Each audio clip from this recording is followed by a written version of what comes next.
திருப்பூர் மத்திய மாவட்ட மாநில நிர்வாகிகளே, துணை அமைப்புகளின் நிர்வாகிகளே, அனைவருக்கும் எனது முதல்வன் வணக்கத்தை தெரிவித்துக் கொள்கிறேன். அதாவது நான் கண்டிப்பா இந்த தடவை என்ன நினைச்சேன் அப்படின்னா, சுரேஷ்க்கு ஒரு சட்டமன்றம் கிடைக்கும் அப்படின்னு நினைச்சேன். நான் கடைசி வரைக்கும் 28 தொகுதி சொல்ல அனௌன்ஸ் பண்ணும் போதே எனக்கு ஒரு மகிழ்ச்சி இருந்தது. கண்டிப்பா இவர் ஒரு தொகுதி வாங்கிடுவாரு அப்படின்றது. ஏன்னா அந்த அளவுக்கு ஒரு சிறந்த உழைப்பாளி உங்களுடைய மாவட்ட தலைவர். ஆனா கடைசி நேரத்துல அது கிடைக்கல. அது மிகவும் வருந்தத்தக்கது. ஒரே ஒரு விஷயம் நான் உங்களுக்கு சொல்லிட்டு முடிச்சுக்கிறேன். என்னைக்குமே ஒரு கூட்டணியை நம்பி நம்ம இருக்கிறது தவறு. 234 தொகுதிகளிலும் தன்னிச்சு போட்டியிடணும்.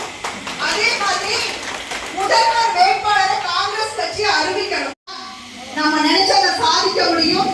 2029 ராகுல் காந்தி அவர்களை பிரதமர் ஆக்கணும். அதுக்கு நீங்க எல்லாரும் கண்டிப்பா உழைச்சே தீரணும். அதுதான் ரொம்ப நமக்கு முக்கியம். அடுத்த விஷயம் சொல்லணும் அப்படின்னா, உங்க மாவட்ட தலைவருக்கு ஒரு கதவு தான் மூடி இருக்கு.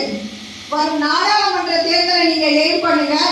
கண்டிப்பா அதுல அவருக்கு ஒரு வாய்ப்பு கிடைக்கணும் அப்படின்னு சொல்லி என்னோட ஆசையும் சொல்லி நான் இதை நிறைவேற்றுகிறேன். நன்றி, வணக்கம்.